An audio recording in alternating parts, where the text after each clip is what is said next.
RRB NTPC 2026 যে first শিফটের exam analyse করব আমরা, অর্থাৎ কবের ফার্স্ট শিফট 17ই মার্চ আমাদের 17/3/2026 ফার্স্ট শিফটের যে প্রশ্নগুলো এসেছিল সেই প্রশ্নগুলো নিয়ে আজকে আমরা আলোচনা করব। এবং এই প্রশ্নগুলো খুবই গুরুত্বপূর্ণ হচ্ছে আপকামিং যেসব এক্সাম রয়েছে, যাদের এক্সাম রয়েছে তাদের ক্ষেত্রে খুবই কিন্তু হেল্পফুল রয়েছে। এবং এখান থেকে বা এই সব টপিকগুলো থেকে কিন্তু এইসব টপিকগুলোর উপর থেকে আমাদের কিন্তু প্রশ্ন আসবে। তো তোমরা একবার দেখে নাও। যারা বলে এই চ্যানেলে ফার্স্ট টাইম ভিজিট করছেন তারা অবশ্যই চ্যানেলটাকে সাবস্ক্রাইব করে বেল আইকনকে প্রেস করে রাখবেন পরবর্তী আপডেট পাওয়ার জন্য। ঠিক আছে, তো চলো শুরু করা যাক। প্রথম প্রশ্ন কী রয়েছে ফার্স্ট শিফটের 17ই মার্চের প্রথম শিফটের প্রশ্ন কী রয়েছে? প্রথম প্রশ্ন কী রয়েছে দেখো, রাজতরঙ্গিনী গ্রন্থের রচয়িতাকে? রাজতরঙ্গিনী গ্রন্থের রচয়িতা হলেন আমাদের বাণভট্ট, কলহন, না কৌটিল্য, না বিশাখা দত্ত? তো এটা হবে আমাদের সঠিক উত্তর অপশান বি হচ্ছে কলহন। এটা কালহন নয়, কলহন। কলহনের আমাদের রাজতরঙ্গিনী, এই রাজতরঙ্গিনী থেকে আমরা কোথার ইতিহাস জানতে পারি? কাশ্মীরের ইতিহাস কিন্তু আমরা জানতে পারি। রাজতরঙ্গিনী হচ্ছে বিখ্যাত একটা গ্রন্থ যেটা কাশ্মীরের ইতিহাস নিয়ে রচিত হয়েছিল, যার রচয়িতা হলেন আমাদের কলহন। ঠিক আছে, নেক্সট দেখো পরবর্তী প্রশ্ন কী রয়েছে। পরবর্তী প্রশ্ন রয়েছে দেখো, আচ্ছা আমরা এখান থেকে কিছু বই জেনে নেব যেগুলো খুবই গুরুত্বপূর্ণ। দেখো আমাদের প্রথম প্রশ্ন, রাজতরঙ্গিনী হচ্ছে কলহনের। অর্থশাস্ত্রকার হচ্ছে অর্থশাস্ত্র, কৌটিল্যের অর্থশাস্ত্র, মেগাস্তিনিসের ইন্ডিকা এবং বাণভট্টের হর্ষচরিত, এবং আবুল ফজল হচ্ছে আইনি আকবরী, এবং আবুল ফজলের আকবরনামা, এবং বাবর লিখেছেন বাবরনামা, জাহাঙ্গীরের তুজুকি জাহাঙ্গীর, চাঁদ বারদায় হচ্ছে পৃথ্বীরাজ রাসো, বিশাখা দত্তের মুদ্রারাক্ষস, সন্ধ্যাকর নদ্যের হচ্ছে রামচরিত, এবং জয়দেবের হচ্ছে গীতগোবিন্দের। এগুলো কিন্তু খুবই গুরুত্বপূর্ণ আমাদের ঐতিহাসিক যে বই রয়েছে এবং তাদের রচয়িতারা। ঠিক আছে, নেক্সট দেখো পরবর্তী প্রশ্ন কী রয়েছে। পরবর্তী প্রশ্ন রয়েছে, ভারতের সংবিধানের প্রস্তাবনায় অর্থাৎ প্রিএম্বলে সোশিয়ালিস্ট শব্দটি কোন সংশোধনী আইনের মধ্যে যুক্ত হয়েছে? এই সোশিয়ালিস্ট শব্দটি যুক্ত হয়েছে আমাদের কিন্তু 42তম সংশোধনী আইন 1976 মধ্যে কিন্তু যুক্ত হয়েছে। তাহলে অপশন নাম্বার এ হচ্ছে সঠিক উত্তর। দেখো এখান থেকে আমরা জেনে নিই 42তম সংশোধন আইনের মাধ্যমে ভারতের প্রস্তাবনায় 3টি শব্দ যোগ হয়েছে, যেটা হচ্ছে সোশিয়ালিস্ট এবং সেকুলার এবং হচ্ছে ইন্টিগ্রিটি। এই শব্দগুলো কিন্তু যোগ করা হয়েছে। আর এই সংশোধনীটি জরুরি অবস্থায় পাস করা হয়েছিল এবং এই সংবিধানের একটি গুরুত্বপূর্ণ পরিবর্তন হিসেবে পরিচিতি। ঠিক আছে, বা পরিচিত।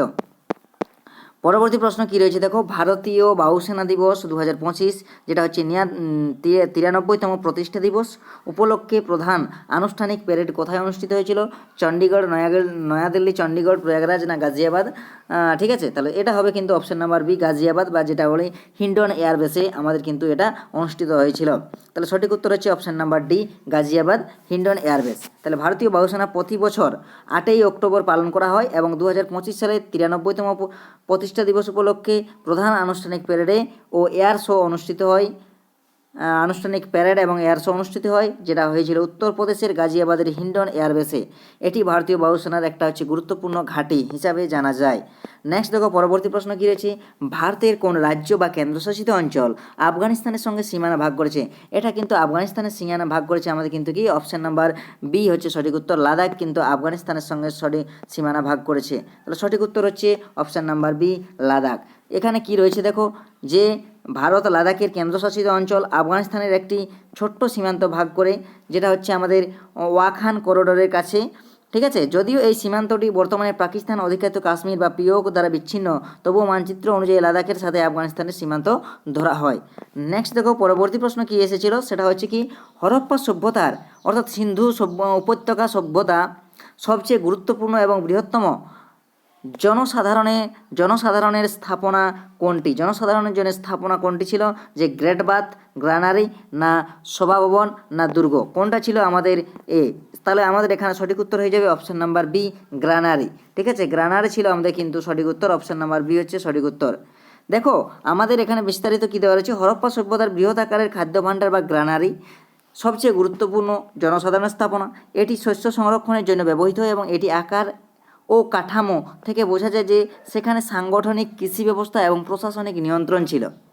যদিও গ্রেটবাদ বা মহেঞ্জোদারো অবস্থিত খুবই গুরুত্বপূর্ণ ধর্মীয় এবং সামাজিক স্থাপনা, কিন্তু আকার এবং গুরুত্বের দিক থেকে গ্রানারিকে সবচেয়ে বৃহৎ এবং গুরুত্বপূর্ণ জনসাধারণের স্থাপনা হিসাবে ধরা হয়। তাই আমাদের এখানে এই প্রতিযোগিতামূলক পরীক্ষার ক্ষেত্রে সঠিক উত্তর হিসাবে আমাদের ধরা হবে কিন্তু গ্রানারি। নেক্সট দেখো পরবর্তী প্রশ্ন কী রয়েছে, জল জীবন মিশন অনুযায়ী ফেব্রুয়ারি 2025 পর্যন্ত ভারতের মোট গ্রামীণ পরিবারের কত শতাংশ ট্যাপ জলের সংযোগ পেয়েছে? অর্থাৎ হর ঘর জল জীবন মিশনের মধ্যে কত ঘর আমাদের জল সংযোগ পেয়েছে? সেটা হবে কিন্তু অপশন নাম্বার বি, 79.74%। দেখো সঠিক উত্তর আমাদের কী রয়েছে, ওটাই দেওয়া রয়েছে 79.74%। ঠিক আছে, সরকারি তথ্য অনুযায়ী 1 ফেব্রুয়ারি 2005 পর্যন্ত জল জীবন মিশনের আওতায় প্রায় 15.44 কোটি গ্রামীণ পরিবারের ট্যাপ জলের সংযোগ পেয়েছে, যা গ্রামীণ পরিবারের 79.74%। এই প্রকল্পটি 2019 সালে কিন্তু শুরু হয়েছিল এবং তখন মাত্র 17% পরিবারের ট্যাপ ছিল। বর্তমানে দ্রুত বৃদ্ধি পেয়ে সেটা কত হয়েছে, 80%-এর কাছাকাছি পৌঁছেছে, যা গ্রামীণ ভারতের জন্য একটি বড় সাফল্য হিসাবে ধরা হয়। নেক্সট দেখো পরবর্তী প্রশ্ন কী রয়েছে, ভান্তারা প্রোগ্রামের অধীনে গাছ লাগিয়ে গ্রিন শেয়ার পাওয়ার জন্য প্রধান যোগ্যতা কি? এটা যোগ্যতা হচ্ছে কমপক্ষে 10টি গাছ লাগাতে হবে, সরকার নির্ধারিত স্থানে গাছ লাগাতে হবে, গাছ লাগিয়ে নির্দিষ্ট সময় পর্যন্ত তা বাঁচিয়ে রাখতে হবে, না শুধু শহর অঞ্চলে লাগাতে হবে? এটা সঠিক উত্তর হবে অপশন নাম্বার সি, যে গাছ লাগিয়ে নির্দিষ্ট সময় পর্যন্ত তা বাঁচিয়ে রাখতে হবে।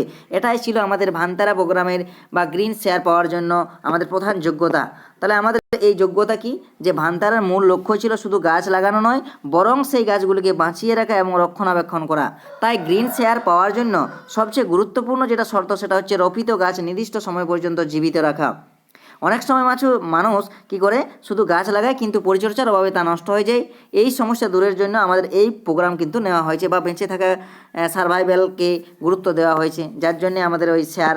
ঠিক আছে, নেক্সট দেখো পরবর্তী প্রশ্ন কী রয়েছে, ভারতের পশ্চিম উপকূলে বা ওয়েস্টার্ন কোস্ট দক্ষিণাংশকে প্রধানত কী বলা হয়? তাহলে পশ্চিম উপকূলকে কী বলা হয়, দক্ষিণাংশে পশ্চিম উপকূলকে কী বলা হয়? কিন্তু আমাদের অপশন নাম্বার বি, মালাবার উপকূল নামে পরিচিত। অপশন নাম্বার বি হচ্ছে সঠিক উত্তর। ঠিক আছে, দেখো ভারতের পশ্চিম উপকূলকে সাধারণত দুটি ভাগে ভাগ করা হয়। উত্তর অংশকে বলা হয় কঙ্কন উপকূল, কনকন লয়, এটা কিন্তু কঙ্কন উপকূল। ঠিক আছে, কঙ্কন উপকূল যেটাকে বলে আমরা। ঠিক আছে, কঙ্কন উপকূল, এবং দক্ষিণ অংশে রয়েছে মালাবার উপকূল, যেটা হচ্ছে কেরল অঞ্চলে, আর ওই যে কঙ্কন উপকূল রয়েছে মহারাষ্ট্র এবং গোয়া অঞ্চলে। তাই পশ্চিম উপকূলের দক্ষিণাংশ বলতে আমাদের কোন উপকূল বোঝানো হয়? মালাবার উপকূলকে কিন্তু বোঝানো হয়।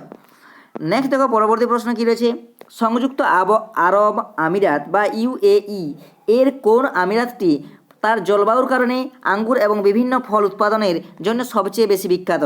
সেটা হবে কি, সঠিক উত্তর হবে অপশন নাম্বার ডি, রাস আল খাইমা। এটা হচ্ছে সঠিক উত্তর।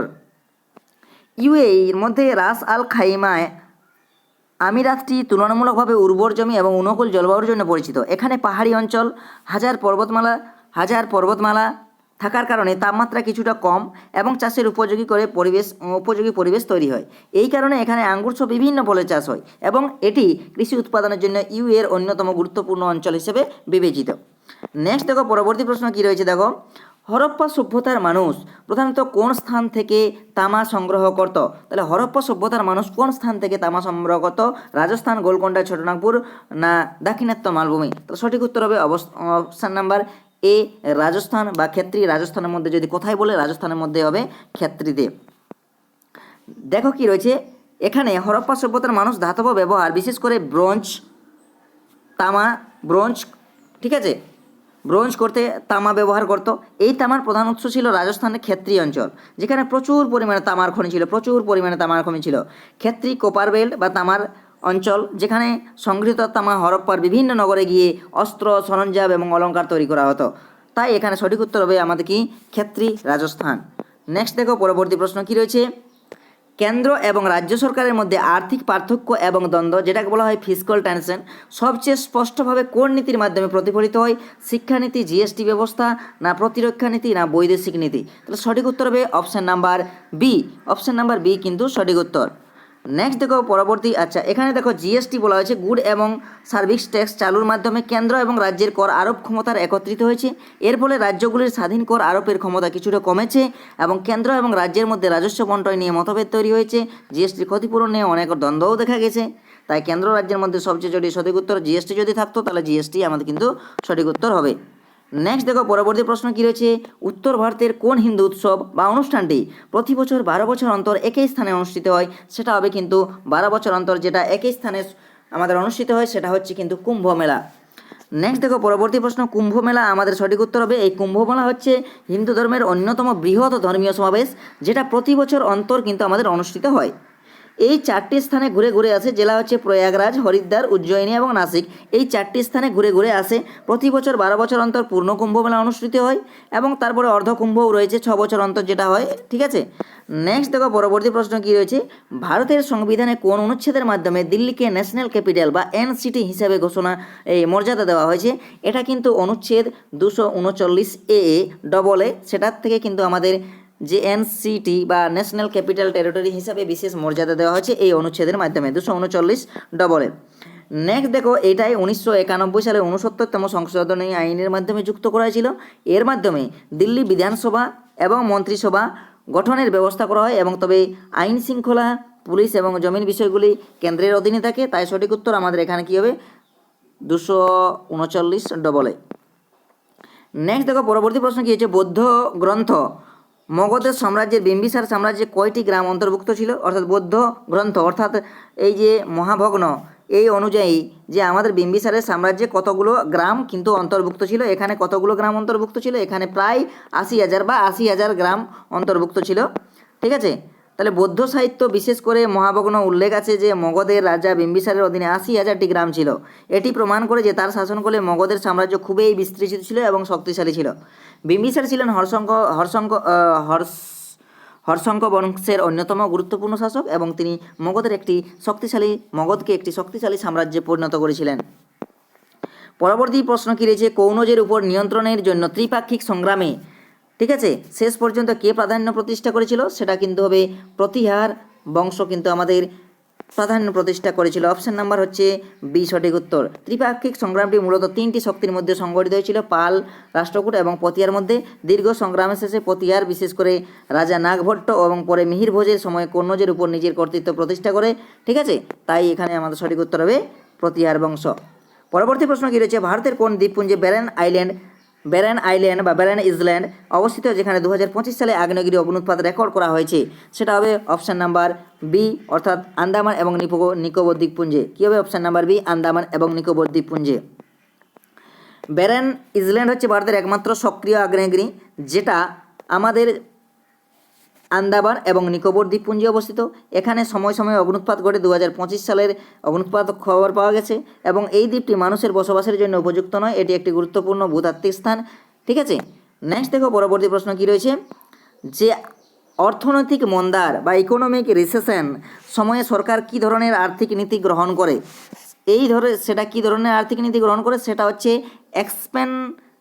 এক্সপ্যানশনারি ফিস্কাল পলিসি বা সম্প্রসারণমূলক রাজস্ব নীতি, যেটা হচ্ছে অপশন নাম্বার বি, সম্প্রসারণমূলক রাজস্ব নীতি বা এক্সপ্যানশনারি ফিস্কাল পলিসি। নেক্সট দেখো পরবর্তী প্রশ্ন কী রয়েছে, আচ্ছা এখানে ওটাই দেওয়া আছে। এর মূল বৈশিষ্ট্য যেটা হচ্ছে সেটা হচ্ছে সরকারি ব্যয় নিয়ে বৃদ্ধি করা, কর কমানো এবং জনগণের হাতে বেশি অর্থ দেওয়া, এবং এর ফলে চাহিদা বৃদ্ধি পায় এবং উৎপাদন বাড়ে এবং অর্থনৈতিক পুনরুদ্ধার হতে সাহায্য করে। পরবর্তী প্রশ্ন কী রয়েছে, দেখো লোহার মরচে পড়ার জন্য যে রাসায়নিক বিক্রিয়া হয় বা যে বিক্রিয়া দায়ী তাকে কি বিক্রিয়া বলা হয়? সেটাকে বলা হয় অক্সিডেশন বা জারণ বিক্রিয়া, লোহায় মরচে পড়া। ঠিক আছে, নেক্সট দেখো মরচের সংকেতটাও কিন্তু পড়ে, তাহলে সংকেতটা মনে রাখবে যে জলযুক্ত ফেরাস অক্সাইড, সেটাকে বলে Fe2O3 এবং 10H2O বা XH2O। ঠিক আছে, যেটাকে আমরা মরচে বলি। এটা একটা হচ্ছে ধীরগতি অক্সিডেশন বিক্রিয়া বা জারণ বিক্রিয়া। ঠিক আছে, নেক্সট দেখো পরবর্তী প্রশ্ন কী রয়েছে, প্রধানমন্ত্রী জনধন যোজনা অনুযায়ী ডিসেম্বর 2025 পর্যন্ত যোগ্য অ্যাকাউন্টধারী সর্বোচ্চ কত টাকা ওভারড্রাফট সুবিধা পেতে পারেন? সেটা কিন্তু হয়েছে আমাদের অপশন নাম্বার সি, 10,000 টাকা পর্যন্ত আমাদের পেতে পারে। নেক্সট দেখো পরবর্তী প্রশ্ন কী রয়েছে, আপনি যখন কম্পিউটার বা ডিভাইস থেকে কোনো ফাইল ডিলিট করবেন তখন সেই ফাইলটি কী হয়? সেটা কিন্তু আমাদের রিসাইকেল বিন বা আমাদের ট্রাস্টে চলে যায়, তাহলে অপশন নাম্বার বি হবে কিন্তু সঠিক উত্তর। ঠিক আছে, কিন্তু যদি রিসাইকেল বিনে চলে যায়, কিন্তু যদি তুমি Shift+D করো তাহলে কিন্তু সরাসরি একদম বিন খালি হয়ে যায় বা ডিলিট হয়ে যায়, বা সেখান থেকে তুমি কিন্তু পুনরায় ফাইলটাকে সংগ্রহ করতে পারবে না। কেন তামিলনাড়ুর দক্ষিণের অন্যান্য স্থানের তুলনায় কল্লু বা উটির মতো স্থানগুলি ঠান্ডা থাকে? কারণ এটা উচ্চভূমি বা উচ্চতায় অবস্থিত হওয়ার জন্য কিন্তু এই ঘটনাটা ঘটে থাকে। উচ্চতায় থাকার জন্য কিন্তু এই ঘটনা ঘটে থাকে, বা এলিভেশন যেটাকে বলে থাকি আমাদের। পরবর্তী প্রশ্ন কী রয়েছে, দেখো 1857 সালের প্রথম স্বাধীনতা আন্দোলনে দমন করার পরে কোন মুঘল সম্রাটকে ব্রিটিশরা বন্দি করে রেঙ্গুন বা যেটা মায়ানমারে অবস্থিত সেই জেলায় কিন্তু নির্বাসিত করে? সেটা হবে option number C, Bahadur Shah জাফরকে কিন্তু আমাদের হয় এবং এই বাহাদুর শাহ জাফরে কিন্তু আমাদের রঙ্গুনের জেলে পাঠানো হয় এবং এটাই মুঘল সাম্রাজ্যের শেষ অধ্যায় হিসেবে বিবেচিত হয়। নেক্সট দেখো পরবর্তী প্রশ্ন কী রয়েছে, যদি কোনো বিদেশি ভূখণ্ড বা তার নাগরিকরা ভারতের সঙ্গে একীভূত হয় অর্থাৎ ইনকর্পোরেশন অফ টেরিটরি, তারা কোন ধারা বা আইনের আওতায় ভারতীয় নাগরিকত্ব পাবেন? এটা হবে কিন্তু option number B, option number ভারতীয় নাগরিকত্ব আইন 1955 ধারা 55 মধ্যে কিন্তু ধারা 5-এর মধ্যে হবে। তাহলে অপশান নাম্বার বি হবে সঠিক উত্তর। এই ধারায় যদি কোনো বিদেশি ভূখণ্ড ভারতের সঙ্গে একীভূত হয় তখন সেই অঞ্চলের নাগরিকরা সক্রিয়ভাবে ভারতীয় নাগরিক হয়ে ওঠে। এই ধারা মূলত সীমানা সম্প্রসারণ এবং ভূখণ্ডের একীভূত পরিস্থিতির জন্য প্রযোজ্য। অন্য ধারা যেমন 3 রয়েছে বা 6 রয়েছে বা সংবিধানের 15 রয়েছে, এরার সাথে কিন্তু সরাসরি সম্পর্ক নেই। পরবর্তী প্রশ্ন কী রয়েছে, হেডফোন মূলত কোন ধরনের ডিভাইস? হেডফোন আমরা দেখো হেডফোন যেটাকে বলি আমরা, সেটা কিন্তু আউটপুট ডিভাইস, আমাদের ইনপুট থেকে আউটপুটে যায় অর্থাৎ output device. Option number B হবে সঠিক উত্তর। আচ্ছা, হেডফোন একটা আউটপুট ডিভাইস, কারণ এটা কম্পিউটার বা মোবাইল বা অন্য কোনো ডিভাইস থেকে সাউন্ড গ্রহণ করে তা শ্রোতার কানে পৌঁছায়, যার জন্য আমাদের এটা হচ্ছে কিন্তু আউটপুট ডিভাইস। ঠিক আছে, নেক্সট দেখো পরবর্তী প্রশ্ন কী রয়েছে, যে হরপ্পা সভ্যতা বা ইন্ডাস ভ্যালি সিভিলাইজেশনের প্রেক্ষাপটে সিটাডেলের শব্দ কী? সিটাডেল শব্দ হচ্ছে আমাদের কি উঁচু, অপশান নাম্বার সি হচ্ছে সঠিক উত্তর, যে উঁচু প্রাচীরযুক্ত প্রশাসনিক বা প্রতিরক্ষামূলক অঞ্চলকে সিটাডেল বলা হয়। অপশান নাম্বার বি দেখো ওইটাই রয়েছে সিটাডেল, অপশান নাম্বার সি হচ্ছে সঠিক উত্তর। সিটাডেল হচ্ছে উচ্চভূমি বা উঁচু অংশ যা প্রায় প্রাচীর দ্বারা ঘেরা থাকে। এখানে প্রশাসনিক ভবন, জনসাধারণের জন্য গুরুত্বপূর্ণ স্থান এবং কিছু প্রতিরক্ষা স্থাপনা আছে বা রাখা হয়। ঠিক আছে, তাহলে মূল উদ্দেশ্য হচ্ছে নিয়ন্ত্রণ, সুরক্ষা এবং প্রশাসনিক কার্যক্রম পরিচালনার জন্য আমাদের সিটাডেল। নেক্সট দেখো পরবর্তী প্রশ্ন কী রয়েছে, মেন্ডেলের কোন বংশগতির নিয়ম বলে যে গ্যামেট গঠনের সময় এলিনের জোড়া পৃথক হয়ে যায়, যারা প্রতিটি গ্যামেটে শুধুমাত্র একটি এলিন থাকে? সেটা হবে দেখো ল অফ ডমিনেন্স বা সমজাতীয়তার নিয়ম, পৃথকীকরণের নিয়ম বা ল অফ দ্য সেগ্রেগেশন, স্বতন্ত্রের বিন্যাস বা ল অফ দ্য ইন্ডিপেন্ডেন্স অ্যাসর্টেন্স, পুনরাবৃত্তির নিয়ম, ল অফ দ্য রিপিটেশন। তাহলে এটা সঠিক উত্তর হবে অপশান নাম্বার হচ্ছে পৃথকীকরণের নিয়ম বা ল অফ সেগ্রেগেশন। সঠিক উত্তর হবে অপশান নাম্বার বি। ঠিক আছে, নেক্সট দেখো পরবর্তী প্রশ্ন কী রয়েছে, 1905 সালে বঙ্গ বিভাজনের বা পার্টিশন অফ বেঙ্গল প্রতিবাদে মডারেটদের দ্বারা পরিচালিত প্রথম গুরুত্বপূর্ণ আন্দোলন কোনটি ছিল? সেটা ছিল কিন্তু স্বদেশী আন্দোলন। অপশান নাম্বার এ হচ্ছে সঠিক উত্তর, স্বদেশী আন্দোলন। 1905 সালে লর্ড কার্জনের সময় বঙ্গভঙ্গ বিভাজনের সিদ্ধান্তের বিরুদ্ধে প্রথম কিন্তু মডারেট শান্তিপূর্ণ প্রতিবাদ শুরু করেন। তারা বিদেশি পণ্য বর্জন করেন এবং ভারতীয় পণ্য ব্যবহারের প্রচার শুরু করেন। এটা পরবর্তীতে স্বদেশী আন্দোলন হিসাবে পরিচালিত হয়। মূল লক্ষ্য ছিল বঙ্গভঙ্গ বিভাজনের বিরুদ্ধে অর্থনৈতিক এবং সাংস্কৃতিক প্রতিবাদ। ঠিক আছে, যদিও পরবর্তীতে চরমপন্থী গোষ্ঠীও আন্দোলন শুরু করে, ঠিক আছে, বা আন্দোলনে যুক্ত হয়ে যায়। সম্প্রতি ঘোষণা করা ACITI পার্টনারশিপে ভারতের সঙ্গে কোন দুটি দেশের অন্তর্ভুক্তি হয়েছে? এটা কিন্তু হবে আমাদের অস্ট্রেলিয়া এবং কানাডা। ACI মানে হচ্ছে অস্ট্রেলিয়া, ACITI পুরো নাম হচ্ছে অস্ট্রেলিয়া, কানাডা এবং ইন্ডিয়া টেকনোলজি অ্যান্ড ইনোভেশন, যার পুরো নাম। তাহলে আমরা বুঝতেই পারছি যে অস্ট্রেলিয়া, কানাডা এবং ইন্ডিয়া।